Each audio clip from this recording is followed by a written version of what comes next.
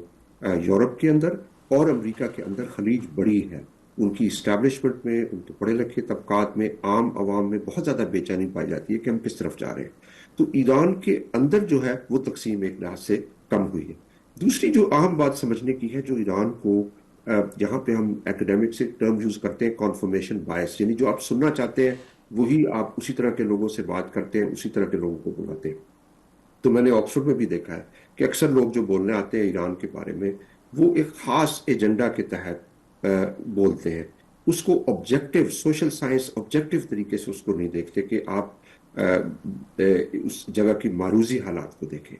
تو دیکھیں ایران کے بارے میں ایک بات سمجھنی چاہیے کہ جو چارلز ٹلی کا مقولہ تھا یورپ کے بارے میں کہ wars make states and states make war, تو ایران جو ہے اس میں جو چارلز ٹلی نے بات کی وہ تو یہ کیا کہ یورپ میں جب جنگیں ہوئی تو انہوں نے فزیکل کیپیسٹی بنائی، انہوں نے ٹیکس کا نظام بنایا۔ ایران جو ہے وہ جنگ کے بعد جو پوسٹ ریولوشنری ایران ہے اس میں جو ادارے بنے ہیں، جو متحرک آرگنائزیشنز بنی ہیں، وہ جنگ کا نتیجہ ہے۔ یہ نہ بھولیں کہ ایران 8 سال ایران عراق جنگ کے اندر مصروف رہا، اور اس کے دوران بہت سارے ادارے نئے بنے۔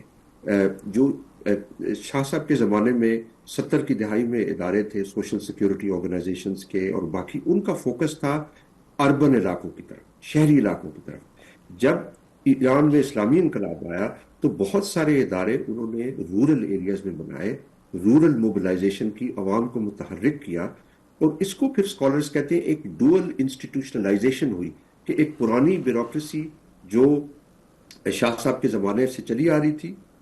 پہلوی خاندان کے، اور ایک نئی بیوروکریسی، نیا سٹرکچر پیرلل بنا کہ جس نے عوام کو دیہاتوں میں، شہروں میں متحرک کیا، جی ان کو بالکل۔ سروسز دی۔ جی جو اور بات وہ آپ جو کر رہے اسٹرکچر ہیں، جی ڈیولپمنٹ، جو آپ بات کر رہے ہیں، میرا خیال ہے اس کا تو ایک بہت اہم پہلو یہ ہے کہ جو انقلاب آیا ایران میں عدیل، اس کا ایک وجہ یہ بھی تھی کہ ہسٹورینز رضا براہنی جیسے لکھ رہے تھے کہ جو دیہاتی علاقے تھے، جو نان اربن تھے، وہاں لوگ اتنے برے حالات میں تھے اقتصادی اور ہر قسم کے، کہ کہیں کہیں انہوں نے لکھا لوگ گھاس کھا رہے تھے۔ تو مطلب وہ جو آپ کہہ رہے ہیں کہ اس کو وہ جو بائس تھا ان فیور آف اربن، اس کو تبدیل کیا، اور therefore we have the kind of spread جو آپ ابھی بات کر رہے ہیں، ڈیول بیوروکریسی۔ جی بالکل، ایک یہ ہے، اور اس میں خاص بات یہ کہ دیکھیں یہ جو بیٹل ہارڈنڈ، وار ہارڈنڈ سوسائٹی، کہ جو سوسائٹی سروائیو کرتی ہے وار میں، اب یہ بات کہہ دینا آسان ہے، لیکن بالکل آپ سوچیے کہ 80 کی دہائی میں 50% پر کیپٹا انکم ایران کی نیچے آئی، لیکن لوگوں کی جو کنزمپشن تھی اور جو سٹینڈرڈ آف لیونگ تھا وہ تقریباً مینٹین ہوا۔ وہ کیسے مینٹین ہوا؟ وہ اس طرح مینٹین ہوا کہ امام خمینی ریلیف کمیٹی بنی، جگہ جگہ راشن بانٹے گئے،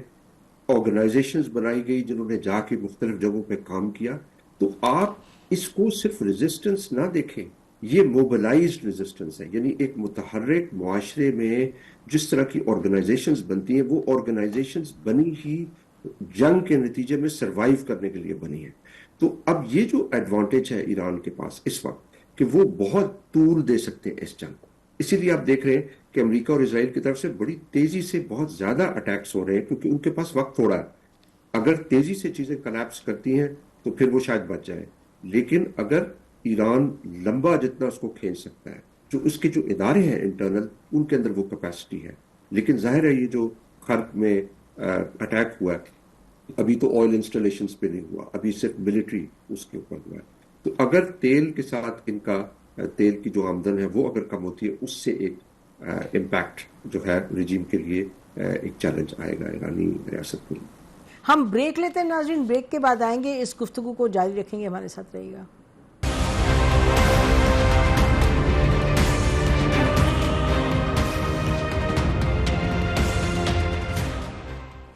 ویلکم بیک نا. اس وقت ایران ایک وار ہارڈنڈ ہے سوسائٹی اور ڈیفینسو موبلائزیشن ہے, تو اس وجہ سے آپ کہہ رہے ہیں کہ ایرانی جو حکومت ہے, جو پالیسی میکرز ہیں, ان کے پاس دے فور ہیو دا سپورٹ اور دا اسپیس کہ وہ اس طرح کی اگریشن کے جواب میں ایک اور میگا اگریسو پالیسی کو لے کے آگے چلیں. ایبسلیوٹلی. دیکھیں, معاشرے کی جو مطلب کسی بھی جنگ کے نتیجے میں جب بھی معاشرہ اپنی حفاظت کرتا ہے تو ایک حفاظت ہوتی ہے جو آپ فوج کے تھرو کرتے ہیں, ایک حفاظت ہوتی ہے جو معاشرہ اور معاشرے کے درمیان, جس کو انگریزی میں سیوک کامنز کہتے ہیں, کہ جو معاشرے کی مختلف ایسے ڈھانچے جو ایک دوسرے سے جوڑے رکھتے ہیں. جس طرح ہمارے یہاں پاکستان میں چیریٹی کے نظام ہے, ہماری برادری ہے, یا جو بھی اس طرح کے رشتے ہیں لوگوں کے درمیان, تو ایران میں آئیڈیالوجیکلی بہت زیادہ سوسائٹی کو متحرک کیا, ایک دوسرے کے ساتھ جوڑا ہے. تو اس کو پھر توڑنا جو ہے وہ اتنا آسان کام نہیں ہے. اس کے لیے آپ کو گراؤنڈ پہ بوٹس ڈالنے پڑیں گے. بوٹس پہ گراؤنڈ یعنی کہ زمین پہ لے کے آتے ہیں فوجیں, تو ان فوجوں کو بہت زیادہ ہزیمت بھی اٹھانی پڑ سکتی ہے. تو اتنا آسان نہیں ہے. اب یہ بات تو ہوگی. جی, آپ نے دیکھا ہوگا یہ امریکن جو اسٹیٹمنٹس آئیں فرام واشنگٹن سینٹ کام سے کہ ہمارے مرینز آ رہے ہیں اور ہماری 37th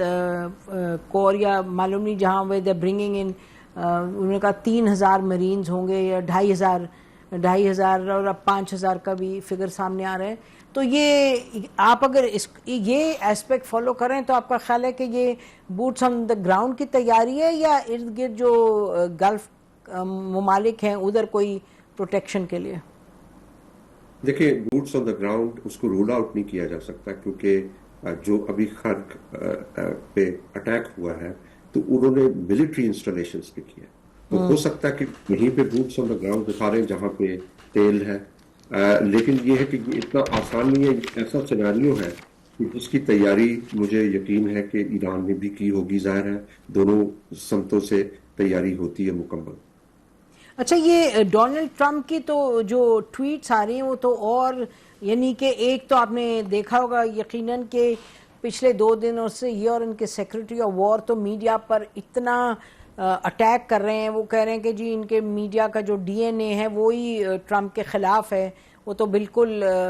ہم جیت رہے ہیں اور یہ دکھا رہے ہیں دنیا کو کہ ہم ہار رہے ہیں. اور ڈونلڈ ٹرمپ بھی یہی کہہ رہے ہیں. اور پھر انہوں نے کہا کہ جی اب ہم آپ کے ساتھ ایسی گت آپ کی بنائیں گے اگلے 24 گھنٹے میں کہ آپ دیکھیں گے کیا ہوگا آپ کے ساتھ. ایران کو obviously تھریٹ کریں. تو یہ آدیز ایمٹی تھریٹس, یہ بکھلاہٹ کا سب شکار ہیں یا کچھ آپ دیکھ رہے ہیں کہ کوئی ان کے پاس اور کوئی میگا پلانز ہیں اور ڈیزاسٹرز ڈائبولیکل پلانز ہیں جس سے کہ وہ تباہی اور مچائیں گے؟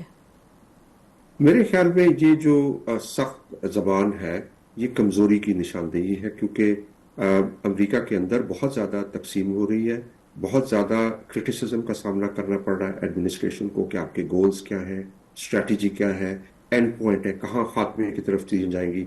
تو وہ ایک لحاظ سے دھمکی والی بات ہے. اب ظاہر ہے کہ امریکہ ایک سپر پاور ہے, اس کے پاس کافی سارے ریسورسز ہیں, لیکن وہ اس کی لمیٹیشن یہ ہے کہ آپ ہوا سے جتنے بھی پھینکیں گے وہ چیزیں اتنی جلدی کلیپس نہیں ہوتی. لیکن 17,000 نان ملٹری ٹارگٹس پہ آلریڈی اٹیک کر چکے ہیں. یہ کہنا آسان ہے لیکن 17,000 ٹارگٹس جو ہے وہ بہت زیادہ ہوتے ہیں. اچھا, یہ آپ کہہ رہے ہیں کہ جب تک آپ کے بوٹس آن دا گراؤنڈ نہیں آئیں گے تو یہ آپ کا کوئی امپیکٹ ایسے ہونے نہیں والا جس کی آپ بات کرتے ہیں اپنے ٹویٹس میں. آن دی ادر ہینڈ یہ اگر ذرا اسٹریٹ آف ہارموز کی طرف چلیں, پولیٹیکل اکانومی پہ آپ کی بڑی نظر آئی. وہ obviously looking at strait of Hormuz. Strait of Hormuz میں ایک طرف آپ اگر امریکن اینالسٹ کو دیکھیں جو ملٹری اینالسٹ ہیں جو who know the condition of security وغیرہ اراؤنڈ اسٹریٹ آف ہارمز، وہ کہہ رہے ہیں کہ ایران نے اتنا ایک پختہ انتظام کر رکھا ہے کہ اگر یہ اپنی ایڈوانس سے ایڈوانس وار شپس لے جائیں، وہ تو 22 شاید انہوں نے کہا میل جو ہے چوڑائی ہے اس کی جو وڈتھ ہے، اس ایریا میں تو شپس تو منوور ہی نہیں کر سکتی، تو جو بھی آپ وار شپس لے جائیں it's not going to be of any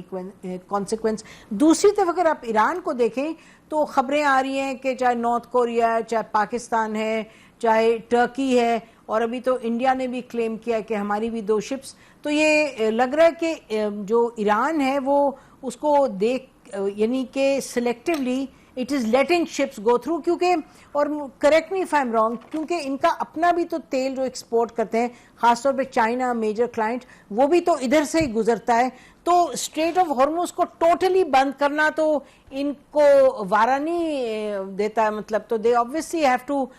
go for some via medium۔ تو ایک طرف ان کی یہ ہے کمپلشن کہ تھوڑا کھلا رکھیں، دوسری طرف اب امریکہ کہہ رہا ہے کہ جی ہم ادھر بمبارڈمنٹ کریں گے، تو اسٹریٹ آف ہارمز پر ذرا بتائیے گا۔ دیکھیں اسٹریٹ آف ہارمز میں جو ولی نصر صاحب کا کل بڑا اچھا آرٹیکل آیا، انہوں نے صحیح کہا کہ جنگ قومیں بھی لڑتی ہیں اور جغرافیہ بھی۔ ایران کے پاس جو ایک بہت بڑا ایڈوانٹیج ہے اس کا جو جغرافیہ ایسا ہے، جس طرح آپ نے فرمایا کہ بہت ہی مختصر پٹی ہے یہ آبنائے ہرمز کی، اور اس میں پھر یہ ہے کہ مانیٹر کرنا آسان ہے، اور ایران کی نیوی نیچے موجود ہے، وہ بھی تباہی پھیلا سکتی ہے۔ تو اس وقت اگر آپ دیکھیں تو پریکٹیکلی آبنائے ہرمز پہ ایران کا کنٹرول ہے، وہ یہ فیصلہ کر رہا ہے کہ کون سا شپ جا سکتا ہے کون سا نہیں۔ اب اس میں ایران کے لیے یہ بھی ہے کہ بہت سارا جو تیل یہاں سے جاتا ہے وہ چین کے لیے جاتا ہے، اور چین کو وہ اس طریقے سے انوائے نہیں کر سکتا، بلکہ ریسنٹلی یہ بھی خبریں آئی ہیں کہ ایران نے یہ الاؤ کر رہا ہے کہ وہ تیل جو یوان میں جس کی ٹریڈ ہوگی اس کو ہم پاس کرنے دیں گے۔ اس کی ذرا امپورٹنس بتا دیں، ذرا ناظرین کو بتا دیں کہ چائنیز کرنسی میں وہ کہہ رہے ہیں جو تیل خریدے گا تو ہم آپ کو اس کو یہاں سے جانے دیں گے، سو چائنیز کرنسی میں selling oil at this point, جب ایک طرف اکانومی کو امریکہ کو اور دنیا کی اکانومی کو بڑا سخت اس وقت یعنی کہ threat it's being threatened essentially, وہ جو اس کی کچھ تو لوگ کہتے ہیں کلیپس کی طرف جا سکتے ہیں اگر یہ جنگ اس طرح جاری رہی، تو اس سارے میں جب آپ کہہ رہے ہیں کہ چائنیز کرنسی میں تیل جو خریدے گا اس کو جانے دیں گے یہاں سے، واٹ ڈز دس مین؟ دیکھیں اس کو سمجھنے کے لیے ضروری ہے کہ جو لوگ اسٹریٹجی بناتے ہیں ایران میں، انہوں نے میرے خیال میں بہت کلیئرلی ڈیسائیڈ کیا کہ یہ جنگ صرف امریکہ اسرائیل کے خلاف نہیں ہے، یہ عالمی معیشت کے ساتھ ہمیں کرنا ہے، تاکہ جو جنگ کی قیمت ہے امریکہ کے لیے اور اس کے حوالیوں کے لیے وہ انکریز ہو۔ اب اس میں جو ڈالر کی ڈومیننس ہے، جو پوری دنیا میں ڈالر کی جو ایک دھاک ہے، وہ اس کی ایک بنیادی وجہ یہ ہے کہ جو بہت سارا تیل بیچا جاتا ہے وہ ڈالر کی کرنسی میں بھیجا جاتا ہے، تو ڈالر کی مانگ اس سے کافی حد تک ڈٹرمن ہوتی ہے۔ اور پھر یہ جو پورا پیٹرو ڈالر کا سسٹم ہے کہ یہاں تیل کی خرید و فروخت ڈالر میں، اور پھر اس کے نتیجے میں جو ڈالر آتے ہیں وہ بھی امریکی اسٹاک مارکیٹ میں لگتے ہیں، وہ عالمی معاشی نظام کے لیے بہت اہم ستون کی عامل ہے۔ پچھلے 5-6 سالوں سے آپ نے دیکھا کہ جب سے رشیا پہ سینکشنز لگی، رشیا اور چائنا دونوں کوشش کر رہے ہیں کہ ایک متبادل نظام بنے کہ جس میں ہمارا زیادہ سے زیادہ حصہ ہو عالمی کرنسی اور عالمی پیمنٹ سسٹم میں، تو یہ اس جگہ پہ ہٹ کرنے کی کوشش کر رہا ہے ایران کہ جہاں پہ محسوس ہو مغرب کے پالیسی میکرز کو۔ جی ٹھیک، تو یہ میرا خیال ہے جیسے کہا کہ یہ بڑا ایک میجر ڈائمنشن ہے ایران کی جو اس وقت اسٹریٹجک آؤٹ لک ہے کہ کس طریقے سے ڈالر کو ویک کریں، اور برکس نے کوشش بھی کی ڈی ڈالرائزیشن کی۔ ہم بریک لیتے ہیں ناظرین، بریک کے بعد آئیں گے، اس گفتگو کو جاری رکھیں گے، ہمارے ساتھ رہیے گا۔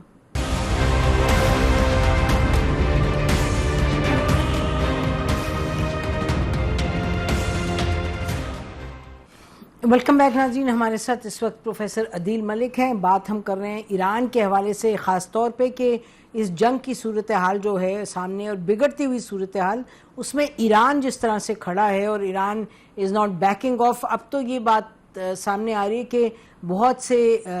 ممالک تو کہہ رہے ہیں لیکن حماس کی طرف سے بھی ایک پبلک سٹیٹمنٹ آئی ہے کہ ایران سے کو وہ ایڈوائز کر رہے ہیں کہ جی آپ جو ہمسایہ ملک ہیں ان پر جو خاص طور پہ سویلین ٹارگیٹس ہیں ان کو ٹارگیٹ نہ کریں. تو یہ ہم دیکھ رہے ہیں کہ یہ جو معاملہ ہے اس کو یہ کس طرف بڑھے گا معاملہ, کیونکہ ایک طرف جب امریکہ اپنی جارحیت بڑھاتا ہے تو ہم دیکھتے ہیں کہ ایران یہ جو گلف سٹیٹس ہیں ان پر اپنے جو بھی ہیں ٹیکس ان کو بڑھاتا ہے. اور پاکستان تو بہرحال آپ جانتے ہیں کہ پاکستان کی ایک پالیسی رہی ہے, دیرینہ پالیسی ہے کہ دو مسلمان ملکوں کے درمیان جنگ میں کوئی ساتھ نہیں لینا, کسی کے ساتھ نہیں کھڑے ہونا, یعنی کہ انسٹیڈ آف ٹیکنگ سائیڈز کوشش یہ ہوتی ہے کہ آپ ایک کریٹ کریں انوائرمنٹ جس میں کہ بات چیت ہو. تو اب وہ بدقسمتی ہے کہ ہم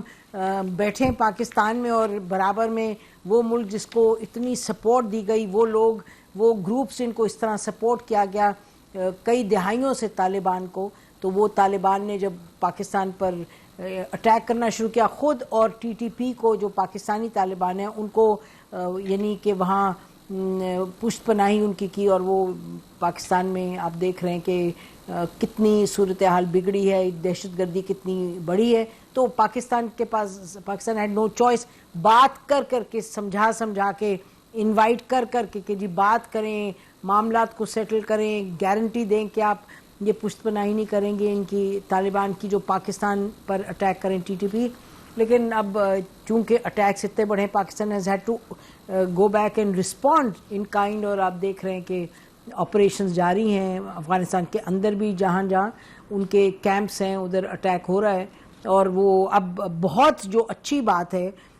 اس وقت جو خوشخبری ہے پاکستان کے لیے اور افغانستان کے لیے وہ یہ کہ چائنا جو سمجھتا ہے اس معاملے کو, جس نے کہ یو این میں بھی کہا ہے اور ویسے بھی پاکستان افغانستان اور چائنا کی میٹنگز بھی ہوئیں جہاں کے فارن منسٹر لیول پہ آج سے کچھ مہینے پہلے, اور چائنا نے بہت تنبیہ بھی کی اور ان کو ایڈوائس بھی کیا افغانستان کو کہ افغان گورنمنٹ جو ہے انٹرم کہ آپ اس کو چھوڑ دیں, آپ لکھ کے کوئی دیں, گارنٹی نہیں دی. But anyway now we know کہ لاسٹ 24 گھنٹے میں پچھلے 24 گھنٹے میں کافی تیزی سے جو ایرانی ہیں جو چائنیز ہیں متحرک ہوئے اور پاکستان کے فارن منسٹر اور افغانستان کے فارن منسٹر سے بات چیت ہو رہی ہے. بٹ اینی وے کہنے کا مقصد یہ ہے کہ ان دس کیس جو ایران اور خطے میں خاص طور پہ کشیدگی ہے اور ایک ڈائریکٹ کانفرنٹیشن نہیں, آپ سمجھے ڈائریکٹ انڈائریکٹ, اس میں پاکستان کی تو کوشش ہے یہ ان کو معاملات کو سلجھائے سعودی عربیہ اور ایران کے معاملے میں خاص طور پہ. تو یہ والی جو سچویشن ہے پروفیسر عدیل, اس کو آپ کیسے دیکھ رہے ہیں, جی سی سی اینڈ ایران خاص طور پہ before we come to Pakistan? مجھے یہ لگتا ہے کہ ایران کے جو پالیسی ساز ہیں انہوں نے یہ فیصلہ کیا کہ اگر ایسا جنگ کا وقت آئے گا تو ایک تو ہمیں امریکہ کے لیے اور عالمی معیشت کے لیے جنگ کی قیمت بڑھانی ہے, لیکن جو خلیجی ممالک ہیں ان کے لیے بھی ایک کاسٹ بڑھانی ہے, قیمت بڑھانی ہے, جو مغرب کے ساتھ اور اسرائیل کے ساتھ ان کا رشتہ ہے, خاص کر جو وہاں پہ بہت ساری ملٹری بیسز ہیں. اب جس طریقے سے یہ خلیجی ریاستیں وجود میں آئیں یہ ان کے لیے کوئی چوائس کی بات نہیں تھی, کیونکہ ان کی جو خود مختاری ہے, ساورنٹی ہے, وہ کافی فریگمنٹڈ ہے. جب یہ ریاستیں وجود میں آئیں تو ایک خاص طرح کا بارگین تھا کہ آپ ہمارا تیل خریدیں گے اور تیل ایکسپورٹ ہم ہمیں کرنے دیں گے اور سیکورٹی دیں گے. تو ایک نظام تھا, اس کے اوپر جو ضرب لگائی ہے وہ ایران نے, وہ ایک بڑی ایک بیلنسنگ ایکٹ ہے. عرب سٹیزن ہے وہ ہو, لیکن ایٹ دا سیم ٹائم جی مطلب بیلنسنگ ایکٹ کیا کہیں, وہ تو بالکل اس وقت تو بیلنسنگ نہیں ہے, یعنی کہ میں بھی بیلنسنگ لگ رہا ہو, لیکن جو وہ ڈائریکٹ ان کی سرزمین پہ اٹیک کریں اور ایران کہے گا ہماری سرزمین پہ آپ کے ہاں سے اٹیک ہو رہا ہے, تو اس وقت تو اس چیز کو, اس گتھی کو سلجھانا تو لگتا ہے کہ پروفیسر صاحب یہ ذرا مشکل ہوگا. بہرحال ہم بریک لیتے ہیں ناظرین, بریک کے بعد آئیں گے. پروفیسر عدیل سے کہیں گے ذرا ایکسپلین کریں, کیونکہ یہ جو معاملہ ہے کہ پیٹرو ڈالرز کا, یہ پیٹرو ڈالرز کی ریت پڑی کیسے, اور آج جب بہت سے ممالک کہتے ہیں کہ جی یہ بیسز ہیں, ان کو کہیں بیسز کو ریپ اپ کریں, گھر جائیں, ہم سب جانتے ہیں کہ یہ بات کہنے کی ہے, یہ ہو نہیں سکتا. اور پھر یہ کہ جی یہ جو جی سی سی کے ممالک ہیں، یہ ٹریجری بانڈ جو انہوں نے امریکہ میں انویسٹمنٹ کیا، آپ نے شروع دنوں میں سنا ہوگا کہا جا رہا تھا کہ جی جو امریکہ سے انویسٹمنٹ ہے یہ اپنے ڈالرز لے آئیں گے. کیا یہ ممکنات میں سے ہے؟ Is it even possible given جو بھی آپ سن رہی تھے کہ پروفیسر عدیل یہ کہہ رہے تھے کہ یہ ایک بہت پرانی ایک ارینجمنٹ ہے، تو یہ ارینجمنٹ کیا ہے اور یہ کہاں کیا اس میں تبدیلی آ سکتی ہے اور کس طریقے سے آ سکتی ہے؟ بریک کے بعد بات کرتے ہیں. اسٹے ود اس.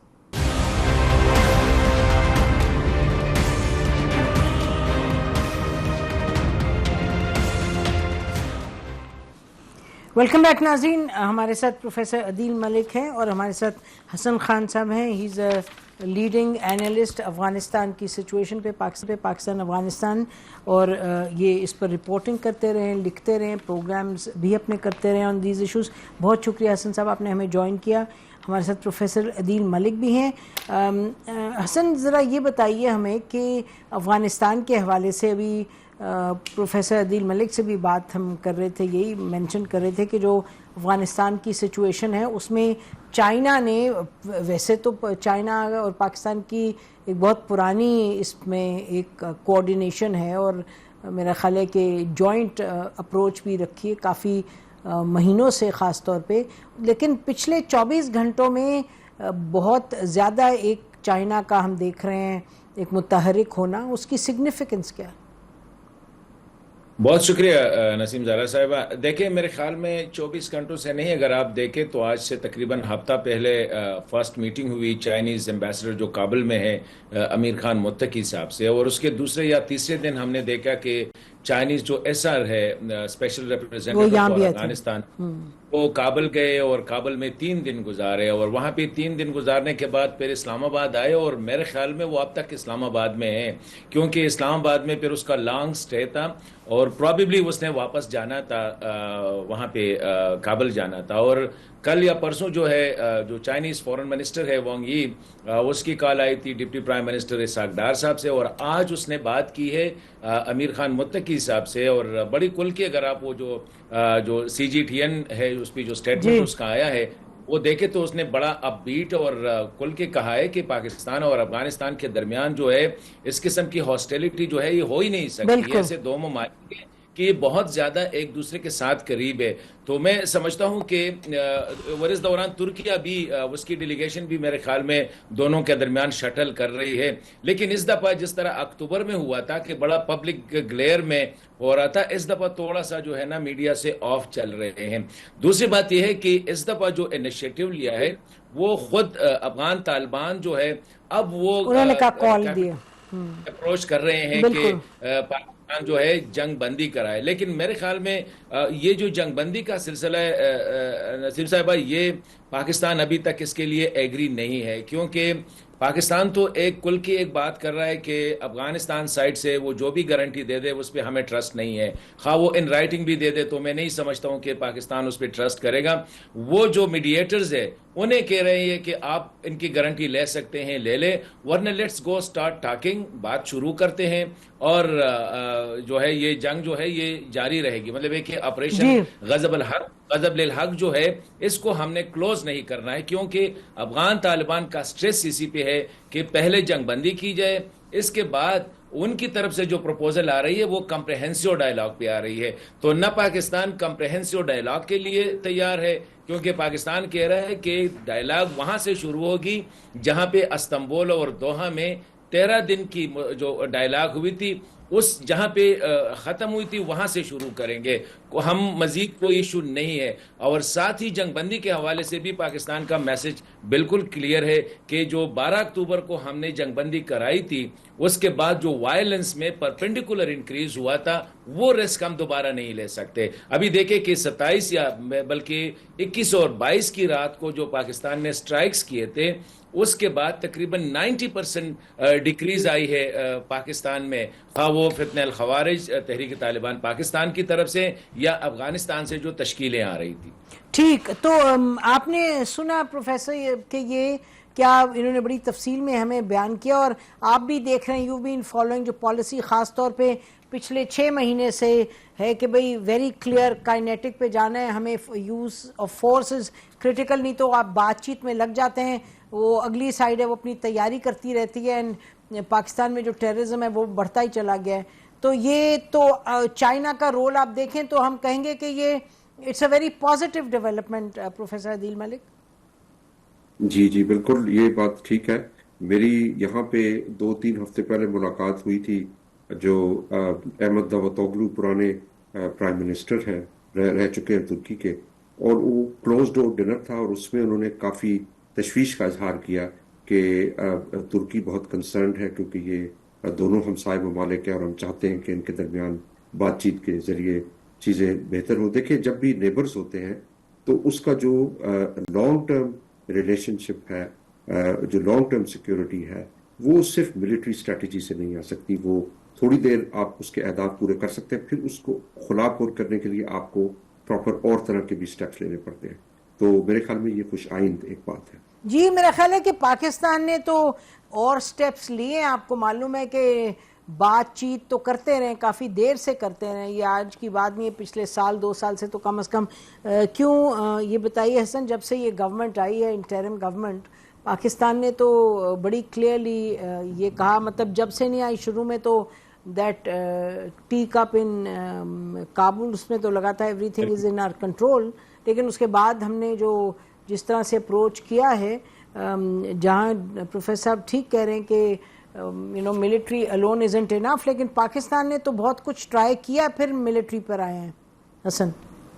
دیکھیں میرے خیال میں اگر ہم یہاں سے سٹارٹ لے لیں تو پہلا یہ ہے کہ یہ جو موقع پاکستان کو ملا ہے، میرے خیال میں کبھی اس طرح موقع پاکستان کو نہ پہلے ملا ہے نہ آئندہ ملے گا. جو سچویشن ہے اس پہ بعد میں بات کریں گے، لیکن دیکھیں پاکستان نے کیا کیا طالبان کے ساتھ. جب یہ 15 اگست 1921 کو 2021 کو ان کی حکومت آئی تو اس وقت کے جو وزیر خارجہ تھے شاہ محمود قریشی صاحب، آپ کو ڈیفینیٹلی پتہ ہوگا،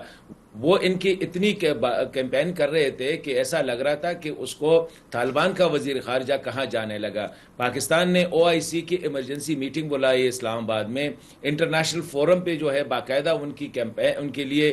لابینگ کرتے تھے. ٹریڈ میں انسینٹیوز دیے، ٹرانزٹ ٹریڈ میں جو اشرف غنی صاحب اور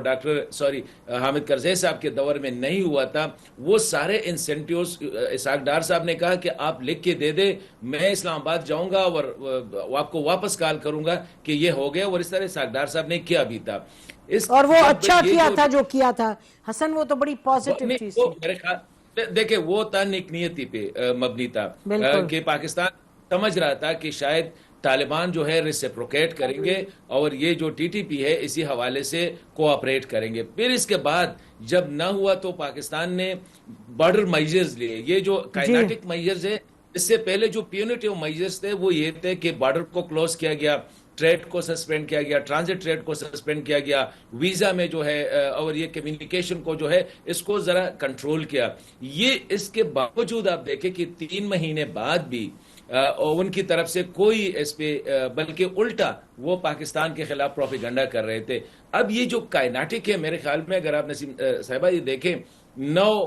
اکتوبر کو پاکستان نے جب ایئر سٹرائکس کیے ٹیررسٹ ہائیڈ آؤٹس پہ 7 جگہوں پہ، تو 12 تاریخ کو افغانستان کی طرف سے پاکستان کی بارڈر پہ حملہ ہوا 13-14 جگہ سے. بالکل ٹھیک ہے. اس وقت یہ ہوا کہ فوری طور پر قطر اور ترکی کے کہنے پہ پاکستان ایگری کر گیا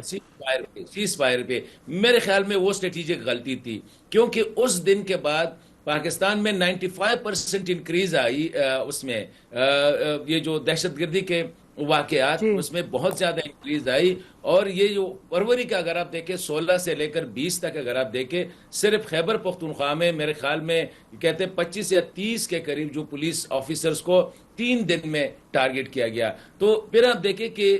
11 سے 21 اور 22 کو جب پاکستان نے دوسرے سٹرائکس کیے، اس کے بعد کافی حد تک جو ہے کمی آئی ہے. تو میں سمجھتا ہوں کہ پاکستان نے اس سے پہلے صحیح کہہ رہے ہیں آپ، صحیح سٹیپ لیے آپ. سوری آپ میں کاٹ رہی ہوں، اصل میں پروگرام کا ٹائم ختم ہو رہا ہے. آپ نے بالکل بڑی اچھی طریقے سے ایکسپلین کیا جو بیک گراؤنڈ تھی. میں چاہوں گی کہ professor Adeel Malik we have just 3-4 minutes, تو جہاں ہم نے ختم کی تھی بات، اگر آپ ناظرین کو بیفور وی کلوز دا شو آپ ذرا یہ بیان کر دیں، بیکاز یہ سب کے ذہنوں میں سوال ہے کہ GCC کا کیا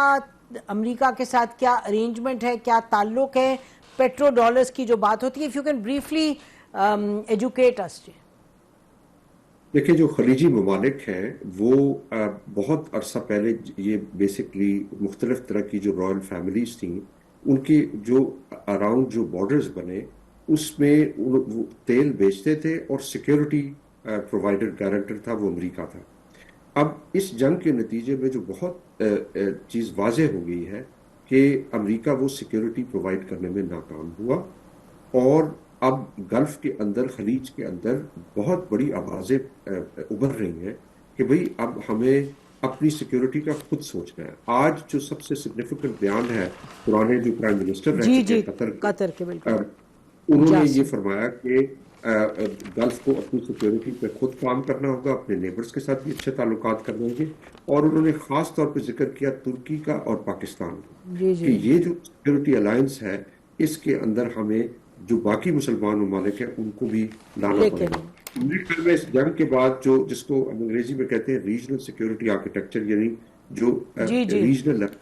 حفاظتی انتظام ہے وہ تبدیل ہوگا اور ایک نئی ڈیبیٹ جنم لے گی. ٹھیک, تو آپ اس کو دیکھ رہے ہیں, اور اسی حوالے سے اگر ہم بات کریں پیٹرو ڈالرز کی تو آپ کہہ رہے ہیں کہ اس ارینجمنٹ میں بھی